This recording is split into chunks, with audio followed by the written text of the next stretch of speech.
Welcome to Arash's World. Today we have an episode, a very special episode about happiness, and the happiness advocate here with us, Pamela Gail Johnson. Welcome to Arash's World.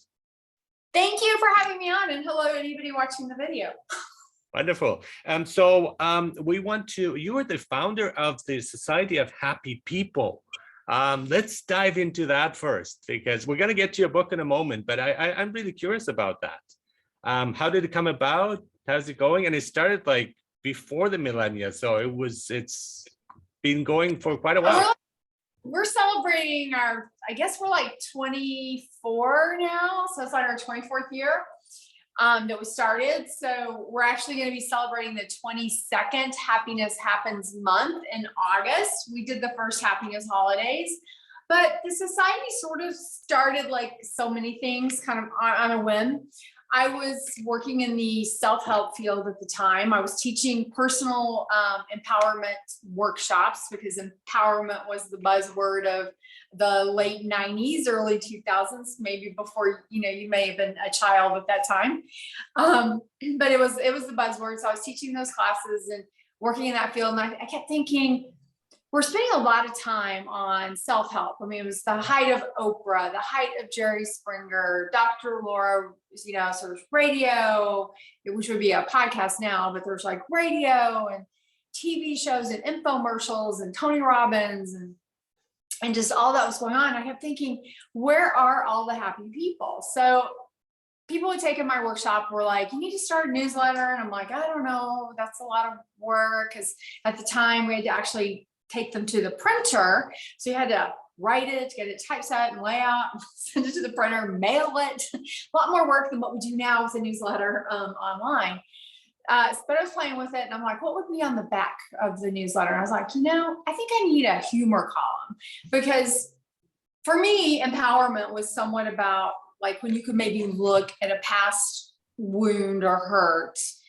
Not all of them, obviously, but just, some of them, like you thought somebody was mean to you in the second grade, and you're now in your 30s or something and you're an adult, and you can kind of look back and go, well, that may be a nicer kid. Or, I learned to develop, like, okay, everybody's just not going to like me. And you learn from it and you kind of chuckle and kind of think it was a funny experience now. So I was like, a humor column should be on the back of it. So for kicks, I'm like, I'd already been asking myself, where are all the happy people? And then I'm like, you know what? I bet they have their own club and they don't want to tell anybody about it. So all of a sudden I started imagining people wearing Mardi Gras type masks, walking around, chit-chatting about all the things that made them happy. And then I saw this banner that said Secret Society of Happy People, because they didn't want any parade raiders there. So that's why they were wearing the masks. They didn't want anybody to know how secretly happy they were. And I just thought that was kind of funny. So I was telling people about my brilliant idea of what I thought was a brilliant idea for an essay. And they would say, well, when you start it, let me know, I want to join. And so finally, a year later, I started it was called the Secret Society of Happy People. And we were that for about 20 years. And then I finally dropped the word secret, because I figured at 20 years, we really weren't a secret anymore. And we're just the Society of Happy People. But it was really started just on this premise that the society was never about, if you're unhappy, let's pretend you're not. Probably one of my least favorite happiness quotes is happiness is a choice. Sometimes happiness is a choice. There's some truth about that. And in my book, we talk about the 5 happiness zappers, and some of those are definitely how we manage them as a choice. But sometimes, like, let's say you live in Ukraine right now, your happiness isn't completely your choice. You will still have happy moments, even in a situation like that, but it's not all happy because you're concerned about many things, rightfully so. Sometimes we're in the middle of an experience that is that. So the society's never been about like, okay, let's pretend those things don't happen or we don't have to manage them. But it always has been about, how do we see more happiness so that we can feel happier? And I sort of have always put the definition of happiness as it's, when you feel good. And sometimes different things make us feel good, and even at different energy levels. So that's long answer to your question. But yeah, So, and that's exactly it. And we're gonna really dive into happiness, because I think there are lots of misconceptions also about happiness, and people who are actually happy, but they think they're not. And we're gonna get to that in a moment too, when we talk about your book. But one of the things that you mentioned here, I'm thinking emotions are quite contagious. And so when you look around and you're surrounded by angry people, we will soak in those vibes. And if we're surrounded by happy people, again, the same happens. And we see it with yawning. A person yawns and you yawn as well. A person smiles and it's kind of reflecting on you too, even though you don't feel like smiling, but it affects you. So I like that idea very much, of like having like-minded, happy people in that group. So it's kind of building on that energy. And right. Yeah. Well, exactly. And actually smiling, even if it's a fake smile. So it is contagious. If you smile, unless I'm just in a state of trauma of some sort, I am most likely going to at least grin back at you. It's just an auto reflex. Mm-hmm. But anytime we smile, we actually release all those feel good endorphins, the same ones that we do jogging. So like if you're me and you don't want to jog, even if I'm not in my happiest mood, if I stand in front of the mirror and I'm smiling at myself, I'm going to start feeling better. Yeah, I agree with that. But I just, the fake smile, I just feel like, I mean, the idea is to be authentic, and people do perceive that too when the smile is fake. So you might just kind of be hesitant there. But let's talk about your book, Practical Happiness, 4 Principles to Improve Your Life. And I like the term also, practical. There you go. Yeah.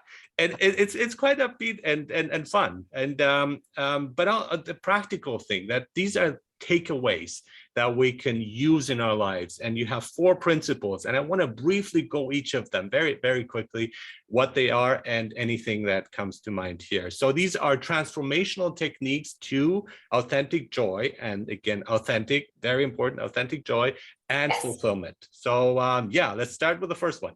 Principle 1. Well, the first one is just happiness is personal. Yeah. We live in a group think world. And so we sometimes forget that we don't have to necessarily follow the group think. And we even can do it with our friends or spouses or, significant others. So just because something makes somebody else happy, it may or may not make us happy, and vice versa. And so that doesn't mean just because your best friend wants to go see a horror movie on her birthday and you don't like horror movies, you don't go. It doesn't mean, because then you're giving and you're showing your love for somebody. So those are other types of happiness. You don't have to still pretend you love horror movies. You can be like, yeah, okay, it's your birthday, I get it. So we'll go to something that's, for you, because it's your birthday and we're celebrating. It doesn't mean like, oh, be selfish, but your happiness is personal. Let's say your spouse loves running marathons, and you're like me, and you don't want to get off the couch. Your idea of a marathon is, like I said, practicing your cheekbone smiles. If you like bash marathons, you're actually taking away their happiness, because that's one of their happy spots. So our happiness is personal, but that's also a two-way street. I think we always have to be mindful of that. Even happy people can inadvertently rain on someone else's parade. I remember when I started the society, one of our taglines was, don't even think of raining on my parade. I had a neighbor knocking on my door. I was living in an apartment at the time. I had a neighbor knocking on my door, and she comes in and she is like, I am going to go audition for a rock band tomorrow night. And my jaw almost dropped, because we'd been to a party the weekend before and there was karaoke there, and she wouldn't even sing karaoke. And I'm like, wow, I had in my head, this is my conversation in my head. I'm trying to not show my face, but she's like, I'm like, I didn't even know you liked to sing and you're wanting to go audition for a rock band. And I almost said something like that. But I didn't, because she wanted me to go with her. So the next day I found myself in this very smoky filled little music room while she's auditioning to sing, because that's what made her happy. She needed me to support her in her happiness, not question her about why she wanted to take this career pivot of being in a rock band. And she did create a band for a few years, and she loved doing it. She had a fun time doing it. So sometimes I think happy people, we can inadvertently be parade rainers, and we always need to be mindful of that. Yeah, we need to be open to experiences too. And so I've had that too, whether it's this, I'm hesitant and my wife likes karaoke and we have karaoke nights and she's like passionate about it. And it was contagious again. I was like, I want to give it a shot. And then last time I was just hogging all the songs. It's like, okay, I want to do another one and so on. So it's giving it a shot. And if you don't like it, it's fine, but you might. And you might, again, enjoy the passion that others have and see it in a different light and say, oh, this activity is actually much more fun than I thought. I can't sing well, but it is fun, right? So that kind of mindset, I think. Yeah. Exactly. The activity is fun. And so again, I think that's the key. And the first principle kind of blends into the third one, which we'll get to in a minute. But yeah, it's all about, like I said, respecting other people's happiness and respecting your own. So that also means you have to do the things that make you happy. You can't just be doing what your kids or your spouse or your friends. We can't have karaoke night every night, it's once a week, right? So kind of not feeling like forced or pushed in a direction, I think, definitely. Exactly. Unless you decide to embrace this and this is your new enthusiasm and your new passion, and that's okay. Like you said, because things can change, But yeah, it's about those bridges. Like I said, you always have to, sometimes if we're feeling, I think, exhausted, we haven't refilled our own happiness tank sometimes. Like there's this exhaustion, I think, that's been going on kind of post or in whatever phase of COVID we're in, the post, or we learned to manage it, or we're better. We're at least better than we were 2 years ago. Yeah, we can at least see people. Yeah. But there's still this exhaustion because people are trying to figure out what fills their fuel tank. And so say maybe it's walking in the grass, or maybe it's going fishing, or maybe it's throwing a big party. It's like, oh wow, I haven't had a big party in 2 years, so now I get to invite more than 5 people to sit 6 feet apart, or or whatever that case is. So like sometimes we think exhaustion is about taking a nap, and really sometimes exhaustion is about doing those things that just spark our soul, even if those things have changed. We charge our phones. We also need to charge, and in different ways, I should say. And let's talk about those zappers, and I would even call zingers, those happiness zingers and zappers that are attacking us and taking away our happiness. And what do we do with those? Well, I divide it. So the principle too is happiness zappers are manageable, because I think anytime we're in a situation that's draining our happiness, we have to realize we can manage it. Now, managing it maybe like it's a broken bone. So it doesn't mean we just wake up and say, oh, the situation's gone and it's well and it's fine. It may take some time to get through. So I divided the zappers into 5 categories. So the first category is unhappiness. And I call unhappiness is a little different than other. We just want to lump everything into unhappiness if we don't feel our perkiest. But I think unhappiness usually is connected to grief.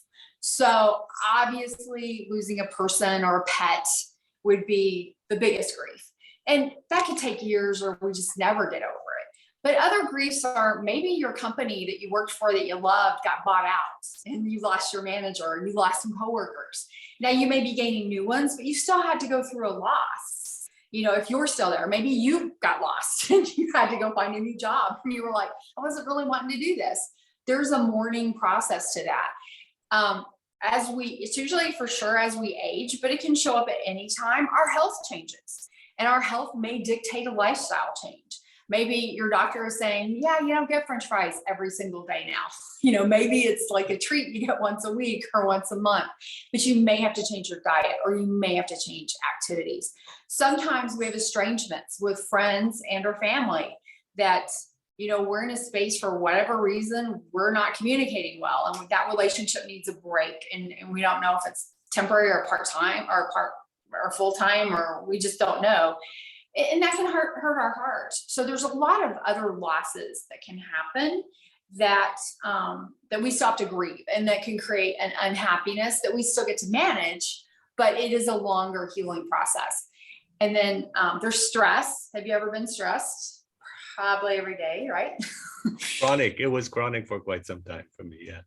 Yeah. Well, and we deal with stress every day, and and some things that stress us one day might or might not stress us a different day. And how we manage our stress can be very different depending on the stressor. So for some people, it might be doing yoga. For somebody else, it's doing kickboxing. For somebody else, it's just maybe zenning out to a binge, a couple of hours. For somebody else, it may be just, hey, honey, I need a hug. I need this. And so depending on what's going on, we're all going to manage stress. And some stress is actually called good stress. You stress, and that's okay too, but you still don't want that full time. You don't want that 24/7, and it still has to be managed. And then the third one is, I think I'm doing these in the right order, is fear. We all deal with fears. And so the first thing I want to say about fear, if it's a real fear, like your building is on fire, call the fire department and get out.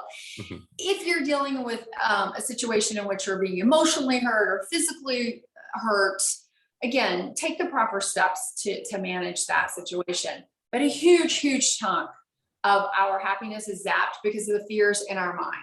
It's the fear of, I won't like karaoke. The fear, I'm not good at karaoke. It's the fear, so I just won't even try it. And yet we might find if we did, we would enjoy it. It's the fear of our bucket list, and we go and we just say, well, I can't do it because, and we come up with all the reasons of why we can't do it versus why we can do it. And usually there's fears attached to those, or we don't apply for a job that we want. And even if we don't get it, sometimes the win is the act of applying. That way, maybe if it's an internal job, your company knows that you want to do something different, and they'll start grooming you that way. So if you just jump through that fear hoop, you don't know where it takes you. So there's fear. The next one is chaos. Chaos is temporary. So where I'm staying, my friend I'm staying with, his family has some Airbnbs in the same building we're in. So like yesterday, I get back from the office that I'm working at, and there was a flood going on in one. So there's some chaos because we're trying to get it cleaned up for the people who are there. And it's unplanned, but it's also temporary. It was a couple hours of everything situated. The plumber came today, but it's temporary chaos. Maybe it happens when our alarm goes off late. And the kids aren't getting up, or the dog decides to go take a tour of the neighborhood, and you're trying to find time before you get to leave or get to be on your Zoom call or whatever, however you're working now. So chaos, again, we always have to remember it's usually temporary. There can be some aftermath that might cause stress or a different type of zapper, but the chaos itself is usually temporary, but it can drain you. And then the final one, which we do have the most control over, it is sort of happiness as a choice. It's what I call annoyances. All too often we start our day and we maybe the barista wasn't as nice to us as we thought, and so we write some story that's really just not true. Or maybe we left late, and so we're behind at work, or maybe our spouse didn't kiss us goodbye, so we're just kind of like, hey, they didn't kiss us goodbye, and we again write some weird story. And these are really just annoyances, because I always say an annoyance is that thing, if you won't remember it a year from now, go ahead and let it go.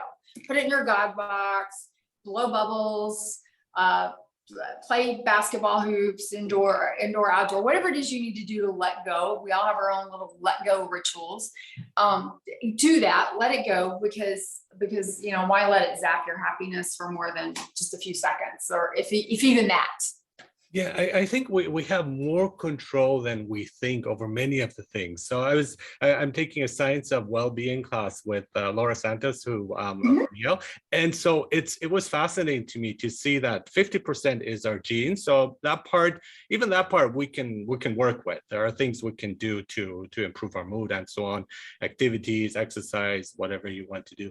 But what's important is it's only 10% that's external circumstances, and there's 40% that we can change. Our brain can change, a neuroplasticity of again changing our way of thinking and seeing things. My own example was dealing with stress, because when stress would come, I would feel overwhelmed, and that created, and it continued, and sometimes I would avoid it because I'd be afraid I won't be able to manage it, and if you don't deal with it, it grows and grows. And so one thing that has changed is kind of coping with it and not being afraid and jumping in and saying, I got this. And in many ways I do, because it's that kind of switch I mean, it's easier said than done. It takes a lot of work.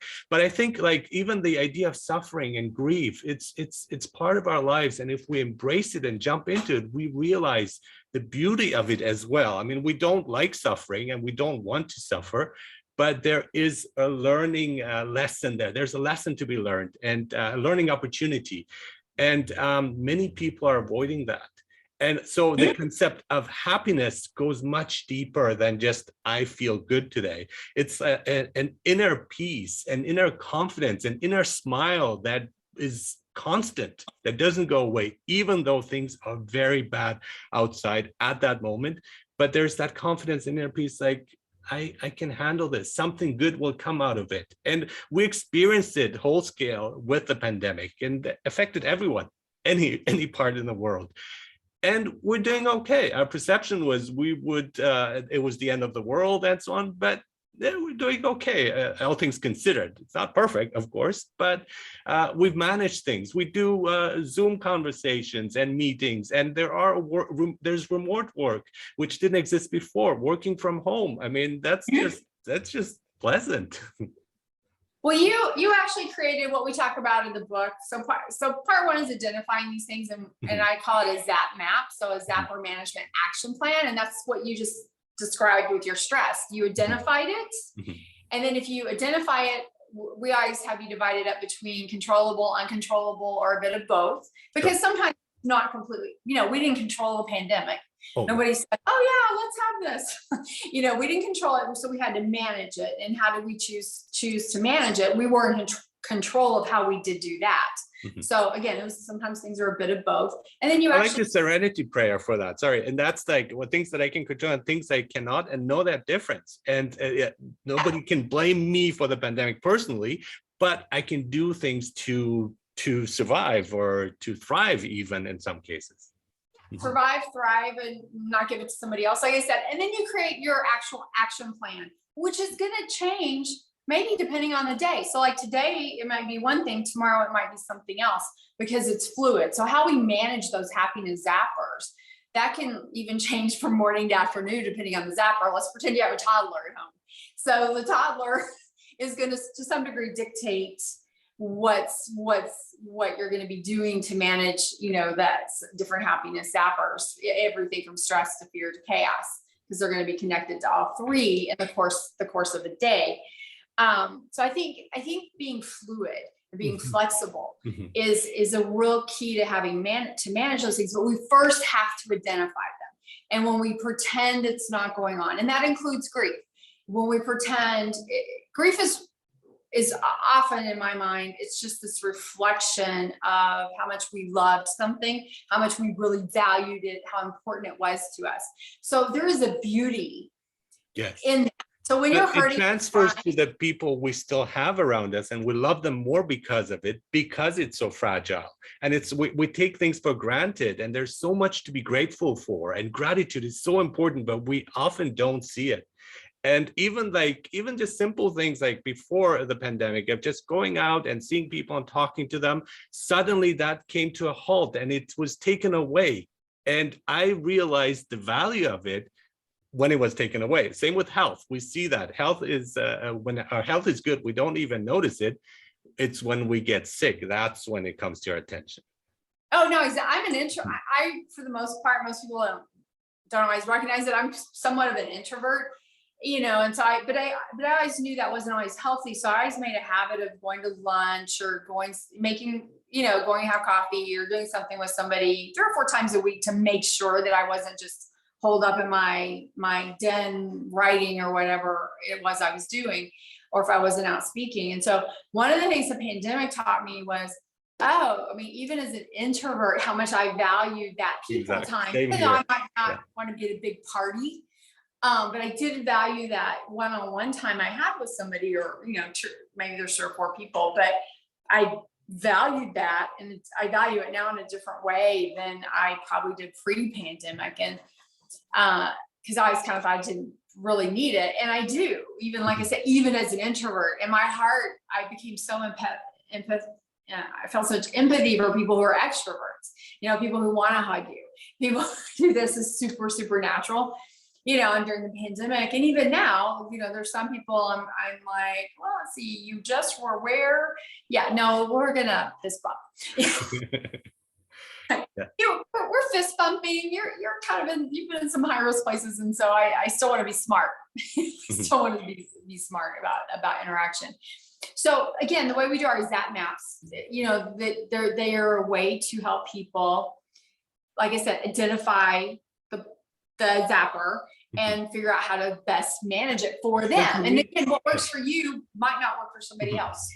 For me, it was more the question, why? Why is this stressing me out? And it's like, it puts you on a quest and a self-discovery. It's like finding the reasons that are behind it that often is we're not aware of. And you mentioned at the beginning, maybe things that happened in our childhood that's kind of, we're carrying it around with us, and it's affecting the way we react to things or we see things. And once you deal with that, it's just like such a relief in many ways. And you're free to respond to others in a more spontaneous and authentic way. Let's get to our next point. Happiness changes as you change, your principle 3. What do you mean by that? Well, I think in some ways it feels obvious. Like, we know when we're 4, we probably like to finger paint, unless we're an art teacher. When we're 44, finger painting might not be really our thing. Like I said, unless we're an art teacher or a super creative person. So some of that seems obvious, but the pandemic, for example, it changed everybody. Who has the pandemic not changed? Exactly. Like, I was making a joke early on. I was like, because they were showing people, like, even like, say, if we were talking in person, we have projectile spit going back and forth. So I made a joke. I'm like, I'm always carrying a mask with me. I had no idea I was French kissing absolutely everybody I ever spoke to, because I'm like, okay, I now have a new awareness of germs. I also learned that, because some people would be like, I'm like, well, nobody was ever really worried about the people who died of the flu. And I'm like, yes, but now if my glands are swollen or something and I need to run to a grocery store, I'll probably flip a mask on forever. I mean, like, why would I want to risk giving somebody something that might make them sick or worse? Like, why would I do that? I just never, maybe in my own selfish world, maybe I just didn't think about it, but now I will, because I see that as I see germs different. Same here. And it's before I used to see masks. I had students who would wear masks, and Asian students, and I would be like, and they're not sick in many cases. I was like, well, what's going on? Or even if they are sick, I was like, well, just relax, And now it's changed, and I will use this later on as well, even if the pandemic is gone. Occasionally, not a bad idea. You don't want to get the flu, and it does protect you in many ways. Well, exactly. So that's like a big societal change. Like, and like iPhones, like, I don't even have a landline anymore. There was a time I did, now I don't. Like, this was a technology change that really changed how we do everything. So sometimes we have changes that come that are like cultural. Some of them are based on our age as we mature. Sometimes we may have a change because of something like health. Regardless of our age, our life changes if we are single and we go to having kids. As our parents mature, we may need to help them out more. So if we move into a caretaking role, our life is going to change. The question is, how do we change with it? And odds are our happiness is going to change as these moments change us. So we may not, once we have kids and we're parents, or even if we don't have kids and we have those career jobs, we may not want to party till 3 or 4 in the morning and then be at work bright-eyed and bushy-tailed at 9. That may, even if we're rolling out to be on a Zoom call, that may not really fit and make us feel our best, because we're just tired.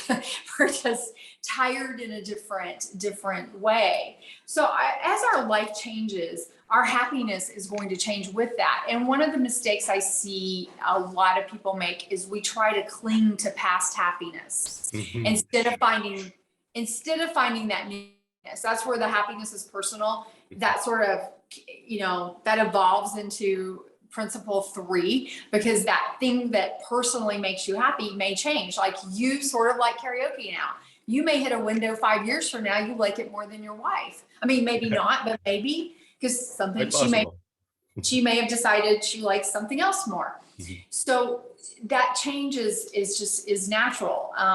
As we go through life, like I said, things are going to change. So I always ask people to sometimes make a list of what made them happy over the decades. And I think one of the unique pieces of the book, Practical Happiness, is that it's filled with stories from over 60 people that really show you these principles. I'm giving you broad examples, but it really shows you these principles in action. So like one of my happiness changes as you change was dealing with maturity. And I have a story in there about a time I did not treat my mother so well when I was probably like 24 years old, recently out of college, thought I knew absolutely everything. I was super, super snarky. I was essentially hurting her feelings about going to something she wanted me to go to. And I didn't, I ended up going, but I had like, I'll be there for an hour and that's it. And, had the typical attitude. And it was normal for my age, because I thought I knew everything. As I got older, and then when she eventually passed, and I was even young for that, I was 38, I looked back at those and I'm like, why couldn't I have been quite as mature as I thought I was? Because, now I would give anything to go have that, go spend that time with her in a place that I thought I would not be happy at. And I didn't quite get that, the happy part was spending the time with her. It wasn't about what we were doing. And that's maturity. And sometimes you only get that maturity when you base it on a regret. So the book is filled with like stories like that sort of walk you through these principles and put them into real life for you. Yeah, and I think that the last one, just quickly here for wrapping up, happiness is bigger than you think. And I completely agree with you. And our sense of like what will give us happiness or how much happiness we'll experience is often limited and often misguided. And when we think like money will make us happy and we see rich people who are not. So there are other things at play. And I think it is much bigger than we think. And we have to be able to accept it and develop it. And yeah. Well, so that is based on, the society early on, because we wanted people talking more about happiness, I decided to start identifying what happiness really is. And again, it's those moments we feel good. So if you're exhausted all day, what might make you feel good is sleep. If you've been running around like you're like a nut. So sometimes it's just these small increments of happiness. So we have actually 31 types of happiness. Your listeners can go get that complete list at sohp.com/gift, GIFT, sohp.com/gift. So we have a counter, and I encourage anybody to go take the past, say, 2 hours, whatever time of day you get it, unless you literally roll out of bed and get this, but if you do it from the night before, but take 2 hours, go make a line, count every single time you felt a little bit of happiness. Every single time you felt one of those 31 types of happiness, I promise you that number with 90% certainty is going to be bigger than what you thought it would be. Because you may think, well, I wasn't that happy. But most people will say, I actually sometimes will have people who do this counter, and let's say you've done it for 2 hours, so that's 120 minutes. They will actually have a type of happiness for each of the 120 minutes. And I'm like, wow, you were super chipper. Now, in the whole time I've done this, I've only had one person, and so that's over 20 years. I've only had one person who had no happy moments in the time slot that was assigned. We were at a mental health conference and people started sort of happy shaming him. And I'm like, we don't know what's going on in his life. Maybe somebody in his family is sick. Maybe somebody's in ICU and you've got that cloud of uncertainty rolling over you. Maybe you did have some happy moments, but you just can't see them because that cloud is so big, and you should never feel bad for that.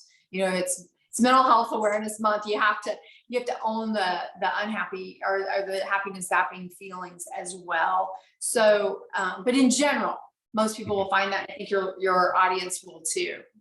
Wonderful. Thank you so much for being here, talking about happiness. Your book, again, a reminder, it's Practical Happiness, 4 Principles to Improve Your Life. Thank you so much, Pamela, for being here and for sharing your experiences of happiness, and all the best to you. Thanks for sharing your happiness and your smile with me as well, and have a fabulous day. Thank you so much.